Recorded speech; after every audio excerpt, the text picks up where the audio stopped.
Nagbabalik na naman ang inyong tagapaglingkod ng mga balita at pawang katotohanan lamang. Naging mainit nga no sa pindi umano sa Senate hearing ang kaso nga ni Nanay Elvi Vergara. Ngayon nga ay hinain ang panibagong ebidensya at linabas ng mga doktor ang magpapatunay kung ano nga ba talaga ang kalagayan ni Nanay Elvi Vergara sa sinapit sa pamilya Ruiz na ito. Ito nga ang panibagong update natin. Nakatatapos lamang sa Senate hearing pag-usapan.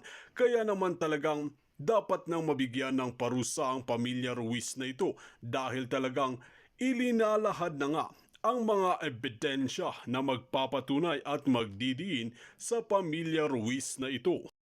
Dito na nga natin makikita kung sino nga ba ang nagsisinungaling sa kanilang dalawa. Ngunit banat ng maraming netizen, makikita natin ang ebidensya sa katawan ni Nanay Elvi Vergara. Lalong-lalo pa at pinapatunayan ito ng mga nagdoktor sa kanya na talagang may diferensya na ang mata, may diferensya na ang mga bungo. Kaya naman walang kawala ang pamilya Ruiz na ito at talagang pati mga anak ay magdurusa nga dahil sa kagagawan ng mga magulang na ito na tila lahat nga sila ay kinawawa si Nanay Alvi Vergara.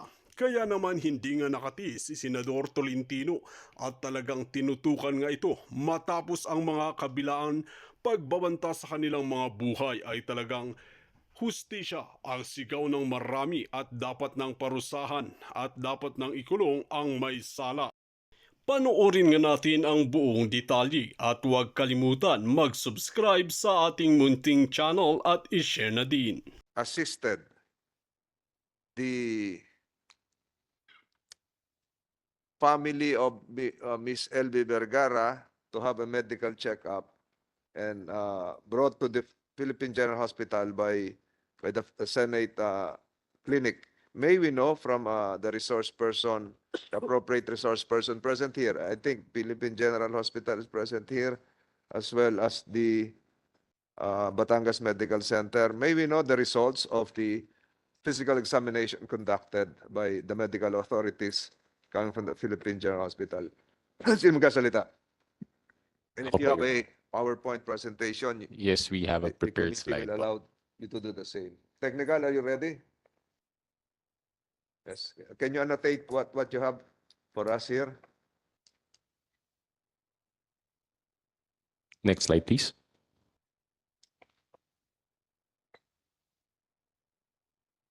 Next slide po. So we examined, I'm Dr. Joe Poblete, together with me is Dr. Elaine Diaz. So we are from the Philippine General Hospital. So we examined Ma'am LV at our institution last September 5 with the following findings. So I'm showing the patient's right eye as examined using the slit lamp examination. No? Isang uri po ng aparato para mas makita natin yung mas maliliit na detalye ng mata. Ito ho yung itsura ng kanang mata ni Ma'am LV. Nakikita ho natin, no, meron hong puti sa gitna na bilog, no? Sa kristal ng mata or cornea. So before that, you're a specialist, eye specialist, Yes po. ophthalmologist. Yes, sir. All right. Yes, Your Honor. So what we're seeing po is calcific plaque, no? Parang kaliskis po, no? Sa kristal ng mata. At bukod ho doon, yung kristal po mismo ng mata, marami ho siyang maliliit na ugat, no? Hindi na ho siya klaro ng kagaya po ng sa normal na tao. Bukod ho doon, sa ilalim po niya, meron hong parang membrane na nakita, parang balok po na tumatakip doon sa gitna ng paningin, kaya halos wala na ho siyang makita. Yung paningin ho ng kanang mata, hand movement with fair light projection, ibig sabihin, nakakaaninag na lang po ng galaw ng kamay at nakakasabi po kung saan po yung direksyon ng ilaw. Ganun na lang po kalabo yung natitirang paningin. Next slide po. Yung susunod po na larawan, ito naman ho yung kaliwang mata ni Ma'am LV. Nakikita niyo po na kakaiba na ho yung itsura. No? Ang tawag ho dito sa kondisyon na ito ay phthisis bulbi. Ibig sabihin ho, kuluntoy na ho yung mata, malambot na ho dahil sa malaking damage na tinamasa niya. No? Ano po, Doktor, ano po yung mga guhit-guhit na brown? Yan ho yung dati niyang cornea, no? Na umimpis na po. Kaya ho ganyan yung itsura. No? Yung matang po yan ay no light perception. Ibig sabihin, bulag na po talaga. Hindi na ho nakakakita ni aninag ng ilaw. So, because hindi ho kami makakita ng lagay po ng likod ng mata ni ma'am sa kanan, nagsagawa ho kami ng additional test, no? Ocular ultrasound ho yung tawag. Next slide po. Makikita ho natin, base ho dun sa isinailalim po namin na ginawa ho namin na ultrasound, na hindi lang sa harap ng mata yung problema, no? Maging yung lente po ng mata ni ma'am wala sa tamang posisyon, maaaring na displace po, no, palikod, at mismong yung retina ho niya, yung isang bahagi po ng mata na importante sa paningin, ay may bahagi po na natuklap, no? Next slide po. So ang final na diagnosis po namin para kay Ma'am LV, para sa kanang mata po niya, diniagnose po namin yung kanang mata as a case of intracameral fibrovascular proliferative membranes, probably from chronic neglected inflammation as well as corneal glaucoma with calcific plaque, incomplete posterior vitreous detachment and vitreous membrane with focal retinal traction by ultrasound. Yung sa kaliwa naman po, Sa layman's terms, ano ibig sabihin po? pasensya na po sa technical term, no? Yung unang bahagi po, yung intracameral fibrovascular proliferative membrane, ito ho yung nabanggit ko po kanina na parang membrane or balok na nandun ho sa loob ng mata niya na tumatakip po dun sa pupil or dun sa butas ng mata. At yung naiisip ho namin na posibleng dahilan po nun is a chronic neglected inflammation. Ibig sabihin, matagal na hong nangyayari po ito, no? Dahil sa matinding pamamaga na hindi po nagawan ng karampatang lunas. Kaya ho siya nagkaganoon. Bukod ho doon, yung calcific plaque po, yung parang kaliskis sa kristal ng mata, nasa diagnosis din po. At yung nakita rin po sa ultrasound na parang may bahagi po ng retina na natuklap. No? At saka ho yung lente na wala sa tamang posisyon. Yung sa kaliwa, yun po yung nabanggit ko na lumiit na ho yung mata. Nag-shrink na po, naging kuluntoy na. Kaya ho ganun ho yung itsura. Ang tawag ko doon ay phthisis bulbae. Wala po sinabi niya wala sa tamang posisyon. Pwedeng ilagay sa tamang posisyon, sa kanan, yung sa kanang mata. Kung Ibalik. kung ooperahan ho natin, tatanggalin ho natin yung na-displace na natural lens at papalitan ho natin ng artificial na lens. Ang ibig sabihin po, pag ilalagay sa tamang lugar, may posibilidad na makakita, makabanaag ng kaunting liwanag. Next slide po. Allow me to answer that using the next slide. So yung plano po natin para sa pasyente kay Ma'am LV is to offer the following surgeries po, no? Ayusin ho natin yung harap ng mata niya. Ang tawag ho doon ay anterior chamber reconstruction at bukod ho doon, ayusin din ho natin yung likod. Ang tawag ho doon is sparse plana vitrectomy, no? Yung lensectomy po, yun po yung paraan ng pagtanggal ng lente na na-displace. Tapos saka ho tayo maglalagay ng artificial na intraocular lens na tinatawag.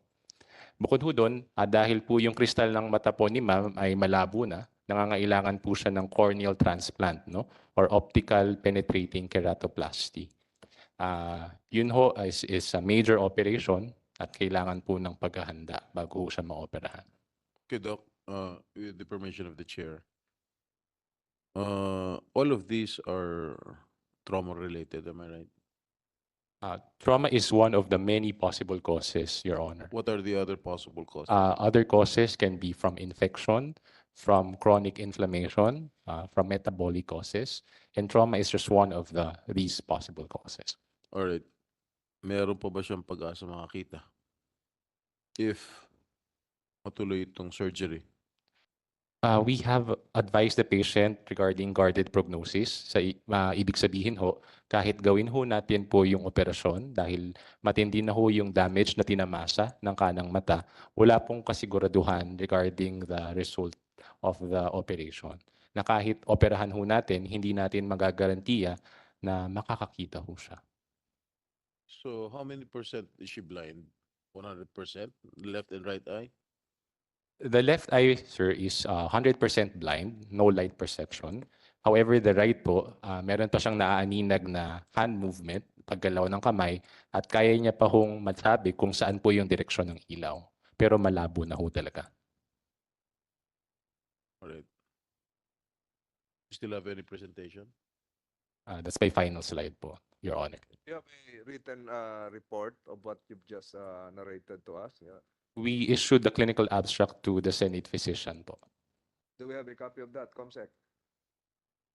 The COMSEC is directed to retrieve a copy of the report given to the Senate Medical Office, and that would form part of the records of this proceeding. So directed. Senator Estrada, you have a statement to Yes. interject? May I know where the spouses? Tek, nasaan yung spouses Ruiz? Mr. Chairman, they are just running late, but they are expected to arrive at around 9:30. We can proceed. Your Honor, you have a question? I think, yes, Can I just give my opening statement, Mr. go ahead, Chair? go ahead. Thank you, Mr. Chair. Magandang umaga po sa inyo lahat. Nagpapasalamat ako sa ating butihin chairman ng Committee on Justice sa agarang pagpapatawag ng ikatlong hearing patungkol sa pagmamaltrato dito kay Aling LV. Isang kasambahay na nabulag dahil sa kalpitan ng kanyang mga amo. Nararapat na bigyan ng Senado ng agarang aksyon ang isyong ito dahil naging mas nakakabahala ang sitwasyon na nagkaroon ng pagbabanta sa buhay ng isang witness na maaaring makapagbigay linaw sa mga pangyayari at magsiwalat ng katotohanan sa likod ng mga tila kasinungalingan ng mag-asawang Ruiz. Nakakapanlumo po talaga ang sinapit ni Aling LV sa kamay ng kanyang mga sadistang employers. At nakakagalit na sinangkalan nila mga inosente lang mga tauhan kung totoo man ang salaysay ng mga testigo para kay Aling LV para lamang mapagtakpan ang kanilang kalupitan. Naway ang ating ginagawang mga pagdinig ay magbigay daan upang makamtan ni Aling LV ang hustisya, maparusahan ng mga may kasalanan at makapag-akda tayo ng mas malawak na polisiya na tutugon sa pangangailangan ng ating mga kasambahay. Maraming salamat po, Mr. Chair. Thank you, Senator Estrada. Relevant here is the presence and arrival of Mr. J.R.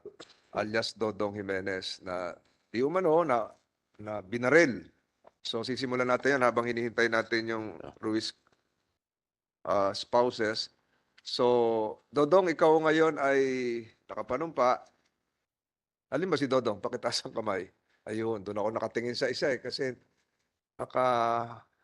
diagonal yung nameplate mo. Dodong, pwede mo bang ilahad sa committee ito bagamat makakakuha rin kami ng iyong sinumpa ang salaysay manggagaling sa Philippine National Police kung ano talaga yung nangyari nung isang linggo na di umano ay binaril ka? Pwedeng ilahad mo yon saan nangyari, anong oras, at ano siguro sa palagay mong personal na motibo kung bakit ka pinagtangkaan sa iyong buhay. Pakibukas yung mikropono. Wala lang po. Wala naman po. Daw panakot ang ata. Sabi mo muna kung taga saan ka, saan ka naninirahan ngayon, at saan ka nagmula ngayong umagang ito. Po sa Mindoro po. Mindoro, Tubili po. Sa Mindoro, Occidental, Oriental? Oriental po. Oriental. Hindi Occidental. Ano ba? Pwede mo naman tanggalin yung iyong face mask para magkaintindihan. Ayan. Galing ka ng Mindoro at nagtrabaho ka rin ba sa mag-asawang Ruiz? Opo, dati po. Dati. Pero ngayon, saan ka nagtatrabaho? Doon sa Paluan, Tubili po. Saan? Tubili. Ano yung barangay? Barangay Paluan. Sa Paluan, bayan ng Paluan. Opo. So, ano yung nangyari nung isang linggo na binaril ka? Opo. Daw panakot lang ata po. Panakot. Hindi ko alam eh. Tinakot ka. Saan ka binaril? Anong oras? Malas 9 po. Ng umaga, ng gabi? Gabi po. Gabi. Pinasok ka ng Malas 9. mga PNP. Namumukan mo ba yung mga pulis na masok sa iyong tahanan? Opo. Namumukan mo? Pasok sa bahay po. Opo. Na hindi na ko kilala eh. Pero namumukan mo? Hindi po, nakabonit po. Nakabonet. Oh. Ilan silang pumasok sa bahay mo? Isa lang po. Isa lang. Tinutukan ka ba rin o pinutukan ka? Putukan lang po. Buti nakaiwas ka. Tapos papunta ako sa baba, sa likod ng bahay. Sunod sa akin. Putok uli doon sa likod. Kaputok sa taas o Opo. sa'yo? Sa baba na, sa taas na po. Hindi tinutok sa'yo. Hindi po. Pero yung unang putok, Sa loob sa bahay po. ikaw ang binarel. Opo. Kilala mo, hindi mo kilala pero anong uri ito ng tao? Mahabang buhok, maiksing buhok? Hindi na ko kilala po eh. Hindi mo kilala. Hindi na ko kilala ang mukha. Okay. Nakabunit po. So hindi mo sasabing PNP yon, Your Honor, ang pumasok sa iyo. Ano po? Hindi pulis, pwede. Hindi pulis yun. Pulis ba? Hindi naman pulis o ano? Hindi po. Ano suot? Ano suot? Itim po. Naka-uniforme bang pulis? Hindi po. Naka-civilian? Itim lang naka-jacket po. Tapos Naka-jacket nakapantalon. We cannot pinpoint if those involved are policemen or former military soldiers. So, sige, tuloy mo lang. Tapos doon sa bahay, maalas 9 ng gabi, sipa ng pinto. Sipa ng pinto, nagulat ako. Sabi sa akin, dito ka palang nakatira eh. Di ka rito naputok sa loob. Sabi ko, ihi lang ako. Sundan ko niya. Naputok doon sa likod sa bahay. Tapos takbo ko sa palayan. Sa aming palayan. Nung sa palayan, Hindi na po. Doon lang sa bumba sa likod ng bahay po. nawala na. May narinig ka sa sasakyan na umalis, nag-start, motor o kung ano? Wala po. Lakad lang. Iwan ko po, hindi ko alam po. Nagtatakbo ka na. Ilang metro o kilometro ang tinakbo mo? Madilim.